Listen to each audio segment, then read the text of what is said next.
नमस्कार दोस्तों, स्वागत है आपका हमारी चैनल शांति मार्ग में। हम आपके लिए नए नए मोटिवेट वीडियो लाते रहते हैं और आप चाहते हैं कि ऐसे ही गहरे और प्रेरणादायक विचार आपको मिलते रहे, तो अभी हमारी चैनल शांति मार्ग को सब्सक्राइब कर लीजिए और बेल आइकन दबा दीजिए ताकि आने वाला हर वीडियो सबसे पहले आप तक पहुंचे। जहां हर शब्द नहीं एक अनुभूति बोलती है। अब चलिए धीरे धीरे उतरते हैं उस मौन की गहराई में जहां से सब शुरू होता है। सुबह का वह क्षण जब पूरी पृथ्वी अभी नींद में है, चारों तरफ सन्नाटा, हवा स्थिर, पक्षी तक मौन। उस समय का नाम है ब्रह्म मुहूर्त। यह वह द्वार है जहां भौतिक और सूक्ष्म लोक के बीच की दीवार पतली हो जाती है। साधक जब इसी समय ध्यान में बैठता है तो उसकी चेतना धीरे धीरे स्थूल शरीर से सूक्ष्म शरीर की ओर खिसकने लगती है।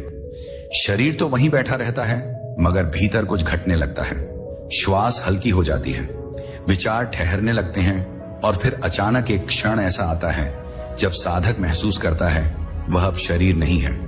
यही ध्यान की शुरुआत नहीं बल्कि आत्मा की यात्रा की शुरुआत होती है। आपने कभी देखा होगा, ब्रह्म मुहूर्त में उठने वाले लोग दिन भर अधिक शांत, स्पष्ट और केंद्रित रहते हैं, क्योंकि उस समय ब्रह्मांड की ऊर्जा सबसे शुद्ध होती है। वैज्ञानिक रूप से भी सूर्योदय से पहले का समय अल्फा ब्रेन वेव स्टेट में होता है, जहां मस्तिष्क और चेतना के बीच की दूरी सबसे कम होती है। यही वह अवस्था है जब ध्यान सबसे गहराई में उतरता है। कहते हैं उस समय ध्यान करने वाला साधक अपनी आत्मा को धीरे धीरे सूक्ष्म शरीर के रूप में अनुभव करता है। उसे लगता है जैसे वह एक हल्की सी लहर है जो शरीर की सीमाओं से परे फैल रही है। कुछ क्षणों में उसे यह भी लगता है कि उसका अस्तित्व कमरे की दीवारों से पार चला गया है। वह हवा में है, वह वृक्षों में है, वह कहीं बहुत दूर ब्रह्मांड की किसी लहर पर बह रहा है। पर यह केवल कल्पना नहीं है, यह वही अनुभव है जिसे हजारों वर्षों से योगी, सिद्ध और ध्यान में पारंगत साधक असल ट्रैवल कहते आए हैं। आत्मा कहीं जाती नहीं बल्कि वह अपने वास्तविक स्वरूप में लौटती है। ब्रह्म मुहूर्त में यह प्रक्रिया सहज हो जाती है, क्योंकि उस समय संपूर्ण सृष्टि भी एक सूक्ष्म शांति में होती है। आप सोच सकते हैं क्या यह सब केवल ध्यान के प्रभाव से होता है? हां और नहीं भी, क्योंकि ध्यान तो माध्यम है। वास्तविक यात्रा तब शुरू होती है जब साधक की इच्छाएं शांत हो जाती हैं। जब वह किसी फल की अपेक्षा नहीं रखता, तभी आत्मा अपने पिंजरे से बाहर झांकने लगती है। ब्रह्म मुहूर्त में साधक का मन तामस से निकलकर सात्विक में प्रवेश करता है। उस समय शरीर की जैविक ऊर्जा, मस्तिष्क की विद्युत तरंगे और ब्रह्मांड की सूक्ष्म ध्वनियां सभी एक लय में आ जाती हैं। यही वह क्षण होता है जब साधक को लगता है मैं हूं, और उसी क्षण से मैं कहां हूं का प्रश्न मिट जाता है। कुछ साधकों ने अनुभव किया है कि उस समय वे अपने शरीर को ऊपर से देख सकते हैं, जैसे कोई दूसरा अस्तित्व उन्हें देख रहा हो। और यह भय नहीं बल्कि अद्भुत शांति होती है, क्योंकि वे जान जाते हैं मैं यह शरीर नहीं हूं। यह अनुभव शब्दों से परे होता है, पर जिसने इसे छुआ उसकी पूरी दृष्टि बदल जाती है। कभी कभी उस अवस्था में साधक अपने भीतर एक गुनगुनाहट महसूस करता है, जैसे कोई अदृश्य कंपन चल रहा हो। यह वही ऊर्जा है जो आत्मा को शरीर से बांधे रखती है। जब ध्यान गहराता है तो वह ऊर्जा ढीली पड़ती है और साधक की चेतना उच्च स्तरों की ओर उठने लगती है। इसे आप ऐसे समझिए जब सूर्य की पहली किरण धरती को छूने से पहले आसमान को सुनहरी करती है। उसी क्षण आत्मा भी ब्रह्मांड की सुनहरी ऊर्जा से जुड़ने लगती है। ब्रह्म मुहूर्त में ध्यान इसी कारण सर्वाधिक प्रभावी माना गया है। यह वह समय है जब बाहर की शांति और भीतर की मौनता एक दूसरे से मिलती है। हर दिन साधक के भीतर यह यात्रा थोड़ी और गहरी होती है। शुरुआत में यह केवल शांति लगती है, फिर हल्कापन, फिर प्रकाश और फिर एक ऐसी अनुभूति कि आप पूरे ब्रह्मांड का हिस्सा हैं। यहीं से आत्मा की गति शुरू होती है। पर यह गति कैसी है? क्या आत्मा सच में किसी स्थान पर जाती है या केवल चेतना की परतें खुलती हैं? जब साधक की चेतना शरीर से अलग होती है, तब उसे एक सूक्ष्म संसार देखने लगता है जो हमारी आंखों से अदृश्य है पर अस्तित्व में अत्यंत वास्तविक है। वह संसार कोई कल्पना नहीं बल्कि ऊर्जा का एक विशाल समुद्र है, जहां हर विचार, हर भावना, हर इच्छा एक तरंग के रूप में तैर रही होती है। यही वह क्षेत्र है जिसे प्राचीन ऋषियों ने अंतरिक्ष लोक कहा था और आधुनिक विज्ञान इसे क्वांटम फील्ड ऑफ कॉन्शियसनेस के नाम से समझने की कोशिश कर रहा है। साधक जब ब्रह्म मुहूर्त में ध्यान में बैठता है तो उसकी चेतना का कंपन इस सूक्ष्म क्षेत्र से मेल खाने लगता है। यह वैसा ही है जैसे कोई रेडियो सही फ्रीक्वेंसी पर पहुंच जाए और अचानक दूर से कोई साफ आवाज सुनाई देने लगे। ध्यान में यह आवाज, यह कंपन, यह अनुभव आत्मा का संवाद है। शरीर तो अब भी वहीं बैठा है, शांत, स्थिर, मगर भीतर आत्मा ने अपनी यात्रा शुरू कर दी है। वह अब सीमाओं में नहीं, दिशाओं में नहीं, बल्कि एक अदृश्य प्रवाह में तैर रही है। कुछ साधक बताते हैं कि उस अवस्था में उन्हें चारों ओर एक नीली रोशनी दिखाई देती है, जैसे कोई हल्की सी धुंध आत्मा को घेरे हुए हो। वह प्रकाश वास्तव में आत्मा की तरंग है, जिसे ऑररा कहा जाता है। जैसे जैसे ध्यान गहराता है, यह नीली रोशनी धीरे धीरे सफेद होती जाती है, फिर पारदर्शी और अंत में केवल एक अस्तित्व की अनुभूति रह जाती है। ना रूप, ना गंध, ना दिशा, वह केवल होने का अनुभव है। यही वह बिंदु है जहां साधक अनुभव करता है कि वह केवल एक व्यक्ति नहीं, बल्कि एक चेतना है जो अनंत में विलीन हो रही है। कहते हैं आत्मा उस क्षण ब्रह्मांड की सामूहिक चेतना से जुड़ जाती है। उस अवस्था में कोई मैं नहीं रहता, केवल हम रह जाता है। यहां व्यक्ति और ब्रह्मांड के बीच का भेद मिट जाता है। वह अनुभव करता है, मैं वृक्ष हूं, मैं हवा हूं, मैं वह तारा हूं जो क्षितिज पर चमक रहा है। आप सोच रहे होंगे, क्या यह केवल कल्पना है? नहीं।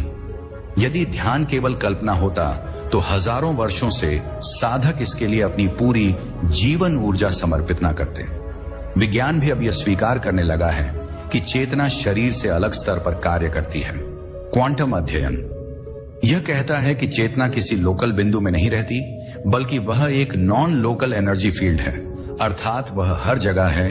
और ब्रह्म मुहूर्त में जब मस्तिष्क की तरंगे अत्यंत शांत होती हैं, तो आत्मा इस नॉन लोकल फील्ड से जुड़ जाती है। उस क्षण साधक के भीतर यह अद्भुत शांति उतरती है, जैसे कोई विशाल सागर शांत है और उसकी लहरों के बीच साधक स्वयं खो गया है। वह समझने लगता है कि आत्मा कहीं जाती नहीं, वह केवल अपनी सीमाओं से मुक्त होती है। जैसे कोई पक्षी खुले आकाश में उड़ता है, वैसे ही आत्मा उस ऊर्जा क्षेत्र में उड़ने लगती है जिसे ब्रह्मांड कहा जाता है। कुछ अनुभवी ध्यानियों ने कहा है कि उस अवस्था में उन्हें अपने पिछले जन्मों की झलक दिखाई देती है। कोई पुराना चेहरा, कोई अधूरा दृश्य या कोई ऐसा भाव जो कभी पूरा नहीं हुआ। यह इसलिए होता है क्योंकि आत्मा के स्तर पर समय अस्तित्व में नहीं होता। जो कुछ भी आपने कभी जिया है, वह सब उसी चेतना के फील्ड में विद्यमान रहता है। और ध्यान के माध्यम से जब आत्मा उस फील्ड से जुड़ती है, तो यह सब स्मृतियां प्रकाश की तरह चमक उठती हैं। ब्रह्म मुहूर्त का समय इसलिए महत्वपूर्ण है क्योंकि उस समय चेतना सबसे पारदर्शी होती है। यह वैसा है जैसे कोई झील बिल्कुल स्थिर हो और आप उसमें आकाश को साफ साफ देख सकें।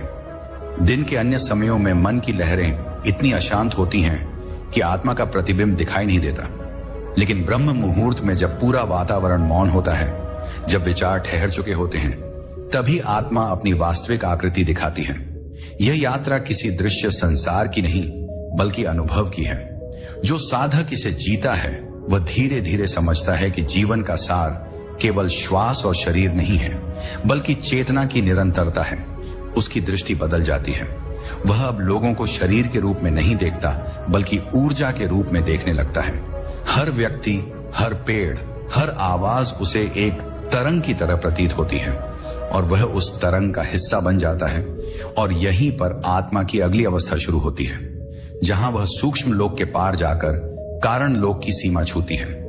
यह वह क्षेत्र है जहां आत्मा को न केवल अपनी चेतना का अनुभव होता है, बल्कि सृष्टि के रहस्य का भी बोध होता है। वहां कोई शब्द नहीं, केवल प्रकाश है। वहां कोई रूप नहीं, केवल अनुभूति है। वहां आत्मा अपने स्रोत को पहचानने लगती है, और जब आत्मा अपने स्रोत को पहचानने लगती है, तब साधक को यह समझ आने लगता है कि मैं ध्यान नहीं कर रहा हूं, ध्यान स्वयं हो रहा है। वह अनुभव करता है कि ध्यान उसका कर्म नहीं, बल्कि उसकी प्रकृति है। यही वह क्षण है जब ब्रह्म मुहूर्त में ध्यान अपनी चरम अवस्था को छूने लगता है। जब आत्मा ब्रह्म मुहूर्त के ध्यान में प्रकाश से मिलती है, तो साधक को एक ऐसा अनुभव होता है जो शब्दों से परे है, जहां मैं और वह के बीच की दीवार गिर जाती है। यह वह क्षण है जहां ध्यान करने वाला व्यक्ति ध्यान में खो नहीं जाता, बल्कि स्वयं ध्यान बन जाता है। अब कोई प्रयास नहीं, कोई तकनीक नहीं, कोई दिशा नहीं, बस एक अस्तित्व की निरंतर धारा है जो भीतर बह रही है। साधक उस अवस्था में अनुभव करता है कि उसके भीतर और बाहर का प्रकाश एक हो गया है। उसकी आंखें बंद हैं, लेकिन भीतर ऐसा तेज फैलता है जैसे अनगिनत सूर्यों ने एक साथ जन्म ले लिया हो। यह प्रकाश शरीर का नहीं, आत्मा का है।